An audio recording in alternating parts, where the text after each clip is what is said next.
So, it is EnTe versus HawK. EnTe starting to the top right of Secret Valley. In the bottom left we have HawK in his weird teal color, tealish color. Usually I should have done the introduction and shown the grid and everything. So this is the Zodiac Dream League quarterfinals. Whoever wins here will advance to face off against Cash. And the winner, of course, we don't know yet. Who did Cash win against? Cash, man, you're putting me on the spot. Like the first 2 minutes. Who was it? Was it Sales thing or worker or something like that? Yeah, I would have said the same, but honestly, I don't know. But if you guys want to know, just type !grid in chat, and then the grid will show up, and you can figure it out. And we also have a poll going, so you can go !poll, and then you can see it. Oh, but he won against Yoz! Obviously, I casted it like a few days ago. It was an amazing series. Yes. All right. What was the score? Now I remember. 3-2.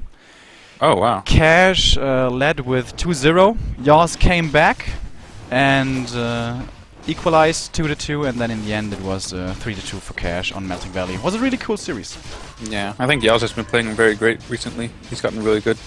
Yeah, I think so too. Increased a lot, but recently he hasn't found the most time. Anyways, let's concentrate on this game. Many people, including me, didn't know this. Your main race before Night Elf, well, now you basically don't have a main race anymore, but before you played Night Elf, you played a human. Is that not so? Yes, that's true. All right, so but I never played for the most of my time playing. I probably didn't expand that much in every. I played one base in every matchup, so yeah, of course. I didn't really play standard. You are known for your particular play style. Yeah. So Secret Valley is a map that I would say most humans expand on. Well, that's kind of a stupid statement to make, because competitively speaking, high-end competition-wise, pretty much every human always expands against Undead. And HawK is no exception. HawK sometimes goes Rifle Caster, but then he kind of somehow wins with it. I think it's really bad against Undead, but I think he beat Lucifer with it not too long ago. Oh really? I missed that game. It seems to me like he always fast expands. I remember Yoz saying that Riflemen are terrible units. But it's of course also a lot of player preference. Alright, here comes one of the important stages of the game, where the creeping of the natural takes place, where the human wants to expand. So the damage he takes here can be quite big. Undead also wants to last hit with the coils, gets one of the big berserkers, and keeping that Archmage from level 3 for as long as possible is very important, obviously, because the level 1 water elementals really aren't that impressive at all. He did get one of the berserkers. Exactly. And we'll see if he gets the Ogre Mage. He's running too far away, so he's not going to get it. But HawK's doing the right thing. Like, this is human at its finest. You don't really care what your opponent's doing, you just expand. And you don't waste any time. Even if the Death Knight's there and the Fiend's there, you just keep creeping. But he's running back though, so maybe he's... Did you see if he got the Mauler? Like, the coil was really close, I'm not sure. Experience-wise, I think HawK got everything except the Berserker. He also killed an Acolyte, and usually, like, the Gnolls and the little shitty Gnolls and the expansion give you level 3. So, yeah, you might be right, I'm not sure. I think it gives you just shy of level 3, and you have to kill something else. Okay, that might be true, actually. That's my experience whenever I play Night Elf against human on this map and I'm messing hunts. I'm pretty sure they never get level 3 by expanding, but they always get it if they kill like a Wisp or an Archer or something. Chat is saying that EnTe actually missed the Mauler. That was a really close, kind of a mistake. Well, his harassment hasn't been too impressive now. He stole one creep and killed one peasant. He did delay the expansion, but... He keeps one of his Fiends in his base. I think that's a mistake on this map. You should always try to use the fountains. Yeah, it's a good point.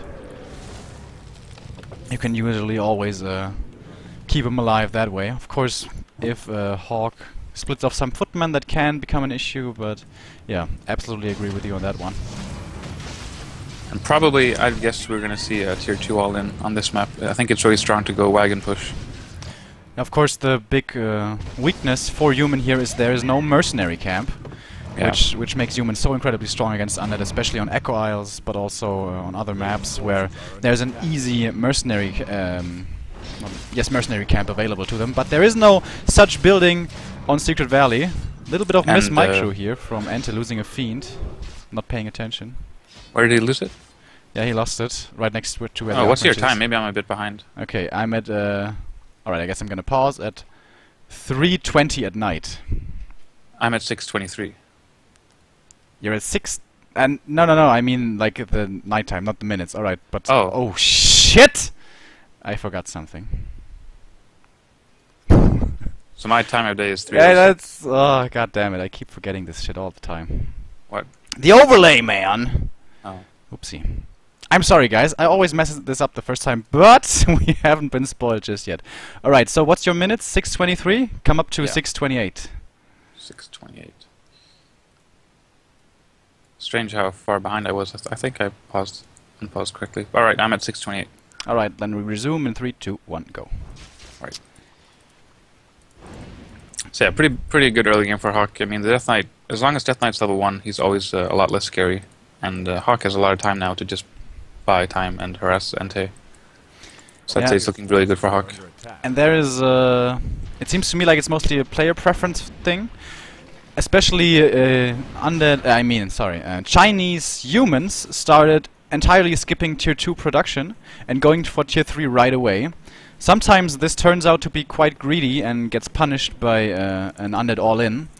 So how do you think HawK is gonna do? Is he gonna stay tier 2 with double Sanctum for Spellbreakers, or is he gonna go tier 3? The kind of Chinese It really depends on what EnTe is doing. I think in this matchup, human is always very reactionary, so if he realizes that EnTe is gonna go for like a wagon all-in, he'll probably get 2 Sanctuaries and just make a lot of breakers. Otherwise, he'll probably just go tier 3. And as we can see, EnTe is still on tier 2, so it's not entirely sure whether he wants to tech or not. There's still both possibilities open to him. But since he's getting a second statue before teching, it's most likely gonna be him staying on tier 2. Yeah, probably. And I think HawK did the right thing. He started his tech before making a lot of towers, which is a lot of humans make that mistake where they make a lot of towers first and then they start their tech. And it's really important to get the tech going, especially if you're not under any pressure.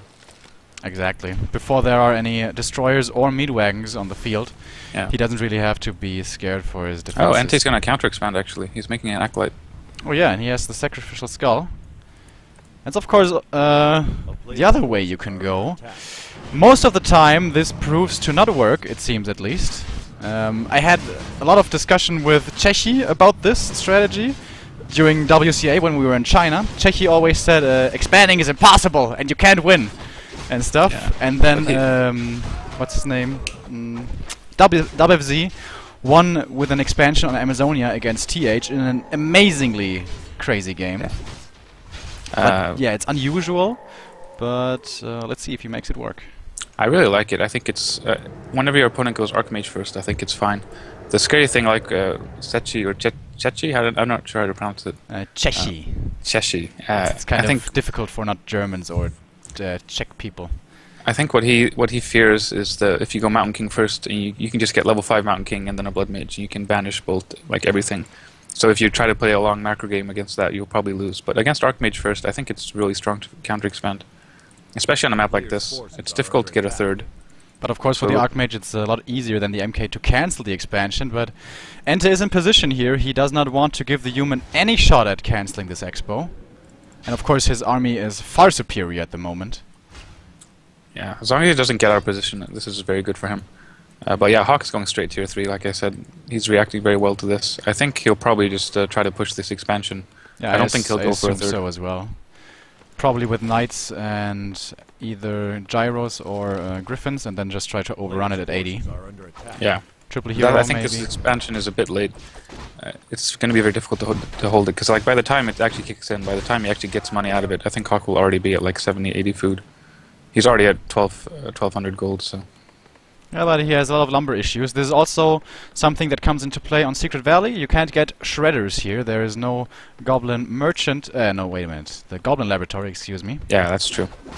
So Well, it looks like he's going for the dual workshop and dual barracks. He'll probably see some knights and some tanks, and he'll do it like he'll hit at 2 places at once and just try to break EnTe, tear him apart, so to speak. yeah, absolutely possible. Now here we see kind of one of the first engagements of this game so far. One statue has already fallen, and so has one fiend. We don't have a level 3 DK just yet. He does have a pen of energy, which is very nice, but he can't utilize the mana just as well yet, because of course only level 1 coil. He transfers a healing potion. He tries to anyways. Invul! Oh my god! The stun lasts just long enough for him to not be able to use the invul.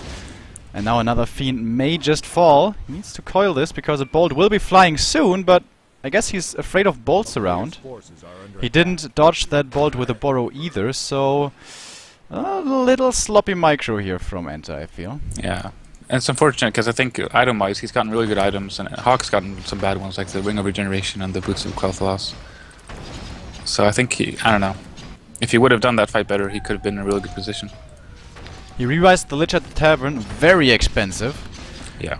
But still, it's only Footman here and only a level 1 bolt, so still there's not much to fear, honestly.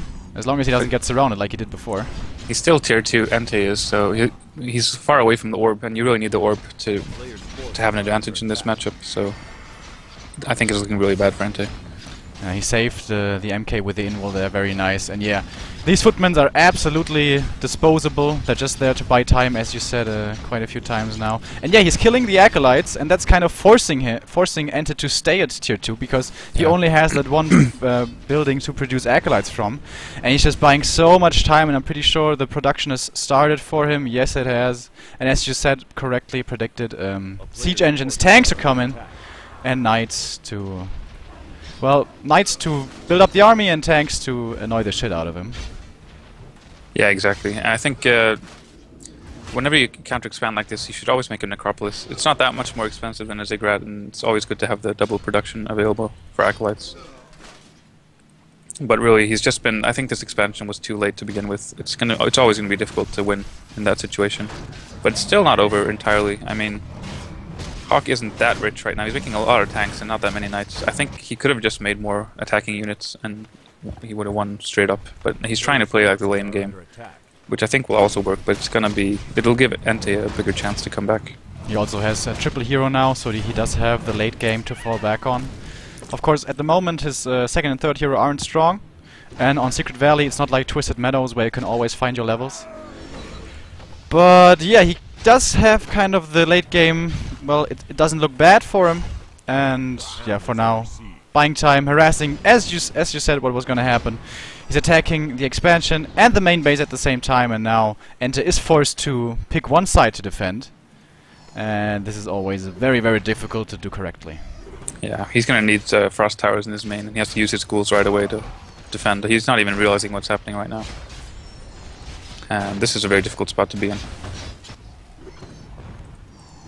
Yeah, and these tanks are going entirely unchecked. There's only now coming a meat wagon. Also a little bit slow. I guess he should have scouted the workshops earlier and should have had meat wagons in position already.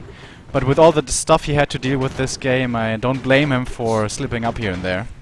Yeah, there's no way to get everything you need in time. You kind of have to pick and choose. I think the main priority should be to get the orb and then try to defend until you can get some wagons. But right now it's just his expansion isn't even running. And tanks burn from the Cloak of Flames, by the way. I didn't know that. Oh, that's cool. So maybe that's worth keeping. I'd always sell that otherwise, but doing 10 damage a second to a tank is pretty good. Yeah, well... Not as good as something... I mean, we two have had this item drop discussion quite a bit. It's kind of ridiculous what can drop here. And this is exactly what HawK is taking next, the next creep camp, which will catapult his paladin to level 2.5, maybe even closer to level 3. And yeah, once that happens, even if EnTe has an expansion, winning any fight at that point is gonna be quite the tall order. Yeah, I think the one, like you pointed out before, there aren't that many creeps on this map, which I think puts Undead at a disadvantage, generally speaking. Because the one way you can like kind of win, and EnTe is really good at doing this, is to just creep all game. Where you kind of ignore your opponent and just creep and get good items and high-level heroes, and then you try to win with that instead of, even though you're at a disadvantage as far as economy goes. But on this map, it's difficult. I think in most matchups you're right, like more creeps always good for undead. In this match I'm not entirely sure, because the human obviously with this strategy is very passive early on, and then later on he wants to catch up with a lot of creeping late game. And I think that's also very good for him, for the human, when there's a lot of creep camps. That's true. I think on a map like this, if the undead can get all the creeps, like if they can somehow manage to do that, then it's really good. Which EnTe was trying to do. He got the bottom red creep a bit, he got the main guy at least. So even under all that pressure, he still got that. So he's pretty good at doing this kind of getting the most out of the map, so to speak. And now we have the human dream combo. We have level 3 MK, level 3 Paladin, and also an Archmage who's like kind of mostly there for the aura right now. Water elementals and endurance, and endurance aura on the Paladins amazing as well. Yeah. Good upgrades. Those knights are so freaking fast right now. Clap on the MK as well. Trying to get the DK kill. He still has a greater healing potion, but for the human nothing is dying. Does he have a staff yet? Yeah, on the Archmage. Only one though. Nice bolt dodge there, but a little too late. The knights just deal too much damage. Coil Nova onto the Paladin, but nicely dodged was the coil with a Divine Shield. And yeah, you said these upgraded knights, especially without the orb, you just can't kill shit here. Yeah. I think that's the first game I ever saw where Undead didn't get an orb. Yeah, he was kind of spread all over the map. Of course his tech was very, very late, and then after that he was just forced to react, run here and there. Didn't have the time, now he's gonna lose his Lich, and that's gonna be the GG for EnTe. In a very, very convincing, if not even one-sided game by HawK. Yeah, that was very one-sided, but I think against HawK in this matchup, I think it's always going to be difficult to win. I mean, against HawK in general.